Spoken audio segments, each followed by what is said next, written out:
the Eclipse started and what it set out to be, and then what it ended up being. Now, the Eclipse didn't create that, music created that. And it moved, and it went from being, 125 BPM, 4 to the floor, house music and Belgian music. As that progressed, the latter part of the Eclipse became a rave club. It didn't start out really as a rave club. It started out as an all-night club, but the rave scene was just, kind of beginning to happen then. And it moved into this hardcore club. As it changed, I changed, and I just wanted a different scene. I'd liked what we'd already had, but it was just changing and progressing. A lot of the guys that were coming up from London, they used to love it at the Eclipse because they could play anything that they wanted. Coventry liked it hard. That's why we had the innovating DJs. We could go there and play tunes. Some places people be like, oh, I don't know. But when you go there, you can really lay it down. Because I wasn't there from the very beginning of the Eclipse, but for me going there, it was what they called, it was turning into like hardcore with a break beat, and people were calling it jungle techno. It was coming from London, and it was coming up north. Groove Rider had his own style. He was more about beats and just the sound. If you're going to go there, you're going to get some grimy beats in your head. Mickey Finn was the king of up north. For us lot down in London, Mickey Finn was the one doing it up north. I loved where I was now hearing breaks from hip-hop, reggae bass lines. We cutting onto it, Jason, the selector, and Mikey cutting onto it, you get what I'm saying? So we started kind of stretching it a bit to our kind of beat. The Midlands had a lot of producers, Neil Tricks, Tango, Ratty, Fallout. You had SS, they were really bringing a new sound into the West Midlands, and that was our sound. The London boys, they weren't playing that same music down there, and they weren't playing that same music further north, but when they came here, there's a certain type of dirty, darkness, grimy kind of tune they could play. You could see a lot of the northern DJs, they stopped coming. Behind us came Cream, with Sasha, John Digweed, and all them sort of DJs. The music we were playing, they carried on playing. So the crowds that we were getting were going. We thrived off it. We were hardcore, we were dark, we were deep, dirty, nasty, you know what I mean? And we thrived off it. The Nasty Habit Society and all that Doc Scott was creating. We had different people coming then. Our crowd had changed. The music had changed. The attitude had changed. It was more that. Grinding you than reaching and having a massage off a geezer with some Vicks and that. There weren't so many women coming to our event. It was more lads, more groups of lads and stuff like that. This was like a bit of a mind-bending sort of music. And in with that come a different sort of drum. It all changed, everything changed.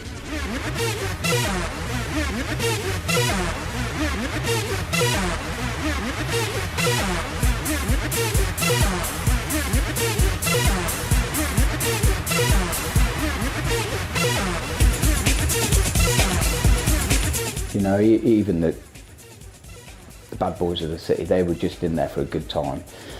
It soon became quite obvious that there was a good few quid to be made out of this place. People were starting to bring drugs in and making some serious money on a night as well as enjoying themselves. Cov's always been that sort of place where if someone spots an angle, it don't take long before everybody's trying that angle. You'd have coachloads of people arriving from as far north as Scotland, Bristol, London, they'd come, and obviously the Eclipse had a lot of people congregating. It was a mecca for the Coventry hustlers, and a lot of people were getting hustled outside before they even got into the club. If you're there and you're off your nut and you see someone say, have you got any pills, mate? And look, you said, you're buying pills off them and they're dud. You're going back an hour later and they're like, fuck off. It was just the wrong attitude to what was there, a year ago. Make a few quid from something that wasn't even going to get you nicked, and then go in and enjoy yourself. You've got to remember, is ecstasy played a massive part. That car park was like an early TripAdvisor. A couple of bad experiences there and you never go back again. I was hearing stories left, right and centre of people actually getting sold dirt and they're saying they're not going to come back again, and they didn't.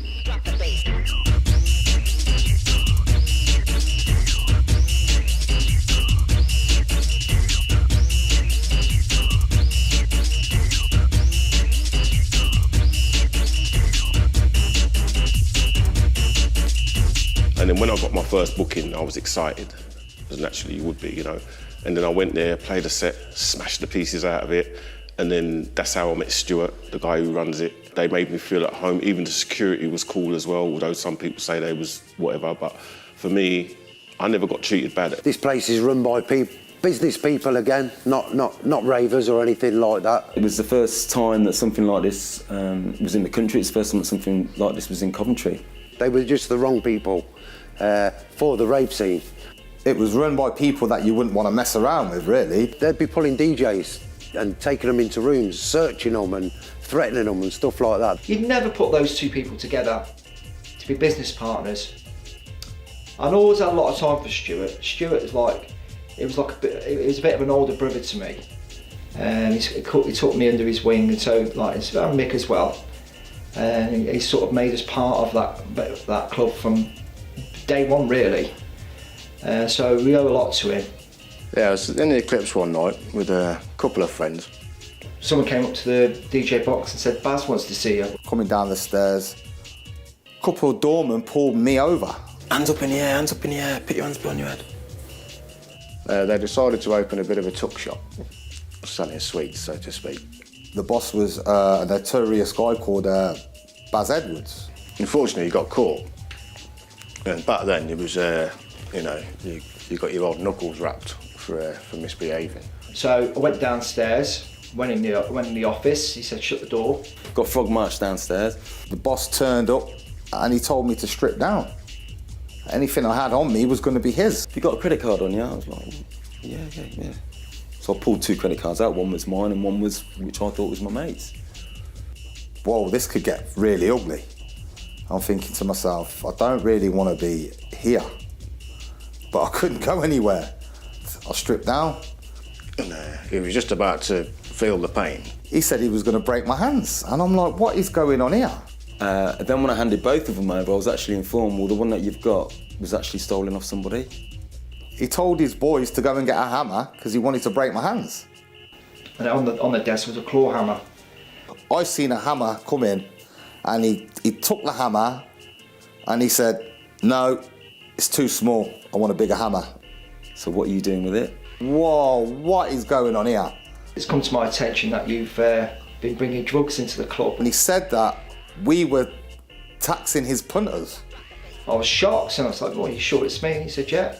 I didn't do that. Picked up the hammer and slammed it down on the desk. And said, I'll give you one more chance. You better be telling the truth. The guy who got his stuff taken off him come in the room. At which time Stuart came through the door. And I said, Stuart, I don't know what's going on. And he said it wasn't me. What can I say? I'm not. You can strip search me, check all my stuff, check my room at home. But he got a reprieve. So they let him off. And they actually found the person that actually took the card off the gentleman, so they let me go. If the guy would have said, yeah, it was him, I would have got done. Anyway, right, okay, fine, off you go then. I got out of the club unharmed. He didn't joke, you know what I mean? I've heard stories that like people who were selling E's in there, like, you know, like they used to get their knuckles wrapped by, you know, and stuff like that, and their legs broken. And I didn't need my membership card anymore because I was DJing there. So he had my membership card. That's why the club was so successful, because he ran it with an iron fist. If someone's coming to your club and they're selling drugs and putting your livelihood at risk, you're not making the money from it. Of course you're going to do something about it. And I think if you run a club like that, you in certain aspects, you've got to be tough. You're not going to allow somebody to get mugged in your club, are you? And it's not the sort of thing where you're going to go and hand them over to the police. You would deal with it there and then. It was very scary, yeah. That was part of the culture that come with the club. Did I agree with it? No, I didn't, but I can understand why it was done. 6 months later, I got called into the office. Because you seen this? This is like Stu and Baz. I says, what? Yeah, Sluggy got banned for life. Even though obviously he didn't, because he come back and doing the MCing and that. But he got banned for life, and there's a book on the front page is my membership card. So I am actually the first person to ever get barred from the Eclipse. It wasn't like, you know, they were bullying people or anything. It's just that you knew if you messed around in their club,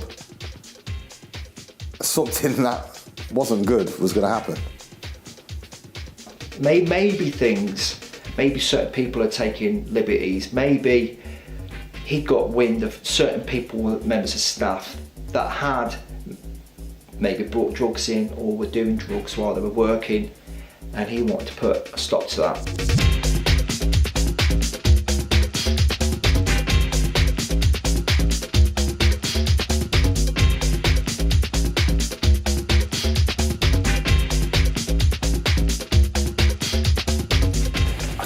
Getting paid there, you know what I mean? Because I'd have to see Baz. Oh my God. You're walking, you're stoned, like you don't need this at the end of the night, but you've got to, or you're not going to get no money. They'd send someone up to your bar, count all the pop, all the water again, and then your till had to tally up. When we used to do the divvy up at the end of the night, Baz used to actually charge me for electric that I used on the night. He'd be sat there at this table, he wouldn't even look at you, right? What do you want? Baz, I've come for my pay. It's been like 2 months now. I didn't even have the guts to ask him myself. I said to Mick Park, I said, do you think you could ask Stu if I could have some money? What you done?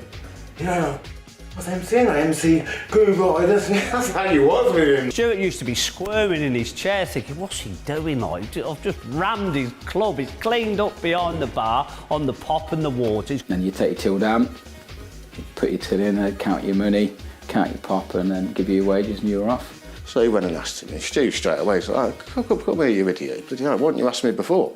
I says, I didn't want to be rude, like, he said, obviously it's an honour to be playing here anyway, so I didn't want to come across as cheeky. Go, right now, if you use this much electric, I'm going to charge you 50 or 100, whatever that. I was like, you having a laugh, like.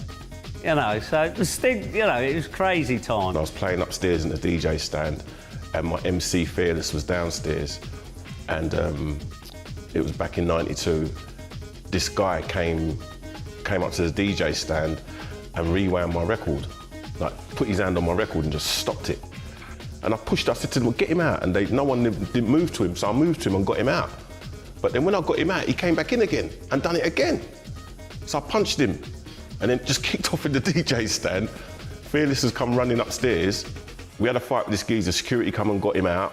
When the club finished, because we stayed there till the end, and we're sitting in the car, it was in the car, and the same guy came across the road from the car park and just like went on our windscreen and just looked at us like that through the windscreen, and it was so terrifying. And also while that's happening, politically as well, there's like unrest in this country.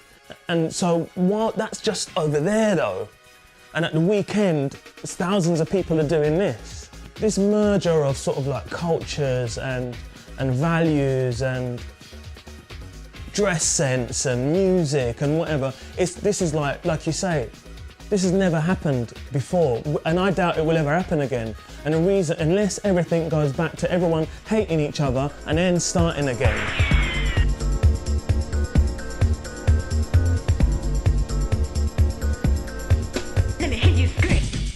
I don't know about the terminology, but I know the music was there anyway. Tracks like We Are E would have been regarded as a hardcore track back then, but it's also a jungle track. It's a really, really tricky one to pick out that one moment when you're thinking there's like a seismic change in scene happening here. Fabio, Groove Rider, all the big name DJs, Jumping Jack Frost, Ray Keith, all these sort of DJs, they were creating this sound called jungle techno. It was just progression, so suddenly hearing kind of darker sounds in tracks didn't make me go, crikey, we're going to have a whole new subgenre here. How music evolved into jungle and drum and bass, the reason it evolved was tempos. And some of the tracks were kind of a little bit more polished as well. People were becoming a little bit more familiar with engineering and production and stuff. You couldn't make four-to-the-floor house music at those kind of tempos. So you had to introduce breakbeats. And that's where everything evolved from. And then there was these crazy noises of just wild, hard to understand. There's never been music made like this before, but it was just hard to understand this. I used to do Fantasy FM and take hip-hop tunes and play them on 45 and mix break beats over the top of a house tune. So the break beat for me was what I loved. coming from the same camp and Shut Up and Dance, we're the same family. The breakbeat was what we were trying to put into everything. Once you did get to understand it, some of it was quite good, but a lot of it come from Detroit and places like that, Belgium.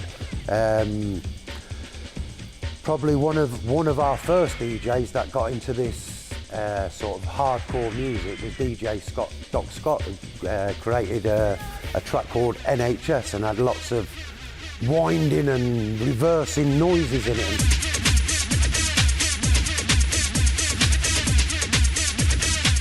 Because, you know, we had banging tunes. We put a lot of work into the events. We put our nastiness nights on there. We worked really, really hard. But there were some promoters that came in and put a night on there, didn't promote it. And if it goes from having busy nights every week to once a month, what's happening to the other 3 weeks in that month? People are choosing to go elsewhere. And the successful clubs seem to be the ones that are promoted by a singular entity rather than multiples going in and using it as a venue, because then it loses its exclusivity as the Eclipse and it just becomes a venue.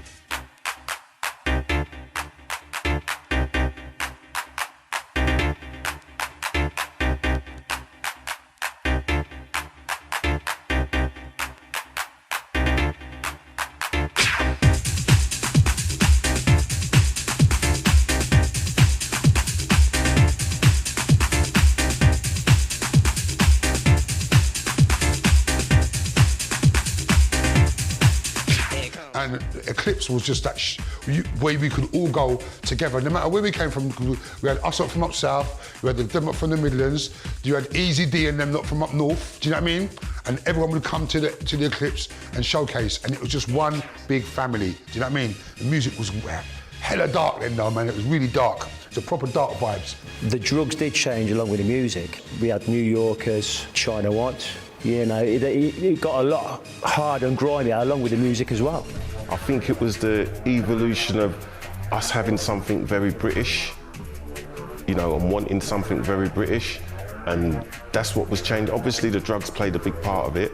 The drugs are designed for the sort of music that's being distributed by and made by DJs or someone in a bedroom. It's more of a deep sound. It get into your head more. It weren't uplifting vocals, and it was more of a mind game. Just coming through then, so it was fresh, and that's what the people wanted to hear. You didn't know what Groove Idol was going to play next.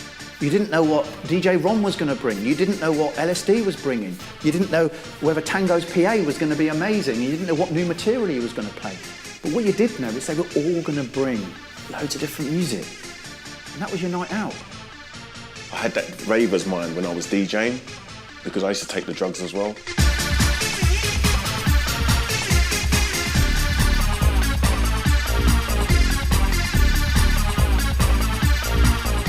When I first started playing at Eclipse, I never knew that I was being recorded. It's only when certain other DJs started to get the ump about it, that's when I realised, oh, what, they're recording me. To be honest with you, I didn't even know it was Stuart back then. Until years later on down the line, I didn't know it was him that was doing the tape backs. Bringing DAT machines into the club to record, so I'm sure he had more than one DAT machine. Stuart's come up, he's like, we're going to record you tonight. And in a way I was sort of, but wow, yeah, we're actually going to be recording. And he's recording like proper quality sets. Right, I don't want no MCing. No MCs on this. I didn't think nothing of it really at the time. So I played my set. In fact, I think that was the first ever place I think I got taped, to be honest with you. Got recorded. Well, 6 weeks later, I sat in the reception. This big box comes in. So we've opened the box. It was this Sasha 6. I thought, Sasha 6? We ain't played here for ages. He was smart. He brought in the DAT machine and he got the fullness of the quality of the music. What's this Sasha 6 then? I said, that's Carl Williams 1. You can't do that. I says, 1, it's shit. I says, and 2, it's me. It's like, this is how it'll be, all right. And then he started to put it onto cassette tape. So they originally started with individual packs per DJ, individual tapes. Mickey was the tape man in our firm. He had over 250 shops, Mick did. He was on the road 6 days a week, putting it. I mean, Stuart cottoned onto it as well. you know, so we were all going to the same shops all over the country. Stuart had lads out driving for him, but we were all doing it. Then you had a 2-pack, then a 4-pack, then an 8-pack, and suddenly you had the whole night in a box. And he was the first one who I knew to do that. You think about it, it's a very clever marketing idea. So you're getting the Eclipse and wherever, you know, any rave or whatever happened around that period, you're getting it into people's houses. I didn't actually realise that people were actually making money from it. To actually get the tape packs and hear who was playing the stuff out also helped from a record label point of view because we knew who was supporting us. I'd DJ at 7 o'clock in the morning and there's no one in there. I don't suppose they were looking at it like that. They just wanted to get their tapes out and make some money. They didn't mind because the tapes were selling. Then other DJs was a bit pissed off about being recorded and not getting paid. So, but I think some of them approached it the wrong way. I don't know if the DJs knew about it. I don't even know if they agreed to it. Sometimes there was no one in there all night, but the DAC machine was running and that's all that mattered because it was bringing a lot of revenue. And he was good as gold. Come round my house in the weekend, gave me his address, come round to see me, here's your money. So I never had a problem with getting taped as long as I was getting paid for it, you know? So Stuart, like I said, Stuart used to look after me proper. You never had a problem with tape packs being sold. And I think they were great. And I was getting paid for my own advertising kind of thing. So that's how I saw it, you know? And it got me more recognition. Because there was a generation of people then who weren't old enough to go to clubs, but they could experience a club in their bedroom. They created a whole industry and they set a model that was copied worldwide. You got to Camden Market in London and you had market stalls with these tape packs selling all, and they all started from the Eclipse. And their brothers and sisters who were the ones who had gone to the Eclipse and the raves before that were telling them about all this and they could experience that. Even now, people are like, oh, these tapes, those tapes are still legendary now. And they were the next generation of people who were going out in the 2000s. Even one time I got stopped by police and it was gun police and they opened up the back of the car. Obviously they was looking for guns and I said, I'm a DJ, and they said, what DJ are you? And I told them, and they started telling me about where I played. No, we used to come and listen to you and blah, blah, blah. And, you know, I had drugs in the car, they let me off, they just let me drive off, you know what I mean? So, you know, that was a big part of, you know, just being on them cassette tapes.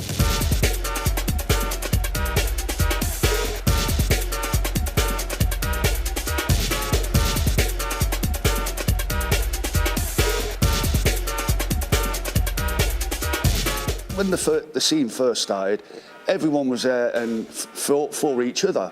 But then the old Coventry attitude started creeping in towards the end and people could see that they could take advantage of situations. Stuart and Baz weren't around, like, you know, I mean, I was sort of involved, but not directly involved with the money. I was still doing the odd Amnesia House event in there. And obviously, when the main men ain't there, you lose control, you know. They had Pekka, he'd done quite a good job as best as he could. They had Baz's wife, Mary, you know, they still had the same security, but it wasn't controlled like it should have been. But there was getting a bit of a dodgy element in there, I was thinking, towards the end. You kind of had the gangs mooching around, freaking people out, taxing people in toilets, that I didn't enjoy. It became quite stagnant, but it also became, well, it could be quite a vile place at times as well. And I think towards the end of the Eclipse, that was the beginning for every other club. And that's where they took all the punters. It's my theory on it. I don't think it's when the scene went commercial. I think that's when the commercial scene couldn't hold rave back anymore. It got that big. It's like radio didn't play a lot of the rave stuff, whereas Radio 1 liked to break a tune and get it into the charts. They had no control over the rave stuff. They weren't the ones breaking it. If you imagine how many raves are going on up and down the country and clubs like the Eclipse every single weekend, when a tune comes out, if a certain percentage of all the people who've been out raving buy that tune, bam, it's in the charts, you can't stop it. And I think with the Hitman in Her thing, that many people had said to the Hitman in Her, you need to do a rave special. This is what's happening in clubs. It was rammed outside. It was like the beginning of when the Eclipse opened, you know, the buzz about the place.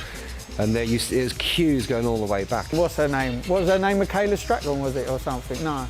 Michaela Strachan, absolute scared shitless. I'm sure Pete was nutted that night. Pete Waterman sweating his bits off. And it was a bit of a coup, really. The vibe in there was amazing. I mean, it was Carl Cox was playing. You had Fantasy. They'd never seen anything like that before. The electricity of the crowd. When the tune came in, the place would just go bananas, like crazy. The noise, the energy. You know, the type of people that are in there, they were from all over the country again, you know, like it was before. Not just your localised Midlands, it was people from Scotland, London, Bristol, Southampton. It was an amazing night, absolutely rammed. And I think that was probably one of the best nights I've been in there, you know, the Hitman and Her, because it's still being talked about now.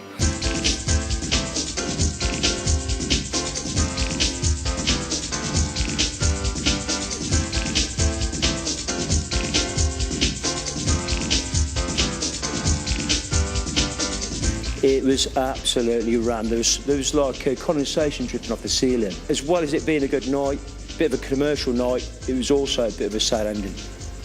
We even got P.P. Arnold, who's like a 60s soul singer, to come up from London and perform on stage in a sweaty rave. You know, it was a bit of a mad night. Alternate did a live PA.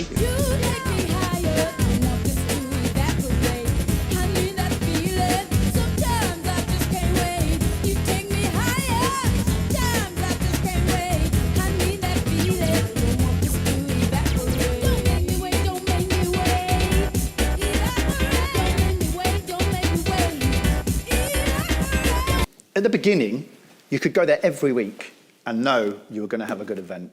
Towards the end, you were hoping it was going to be a good night. I think it had run its course. I think it had come to the end of its story. It's starting to become that same place. The expectations stay the same. They're kind of like running on fumes. Unless you're going to continuously keep changing the face of a club, it's going to get stout. Myself and Toz, Distortion, we ended up covering a lot of slots. DJs were either not turning up or allegedly not turning up. Towards the beginning, they put a lot of work in to draw those punters in, and they were fresh and it was promoted properly. And it's a shame because I think the journey for the club was only cut short. Towards the end, it was more of a reliance on hoping people would turn up. Because of the shenanigans that were going on in the car park. And actually, a lot of promoters then, because everybody wanted to be a promoter, right? People getting sold dead ecstasy pills. The promoter would think, well, we're putting an event on in the Eclipse. We're going to sell out. But it didn't work like that. People getting robbed inside the club. The Eclipse had gone from being a name to being a venue. And when you turn it into a venue, it relies on the promoters to do the work, not the Eclipse. And I think that really brought the curtain down on what was a great club.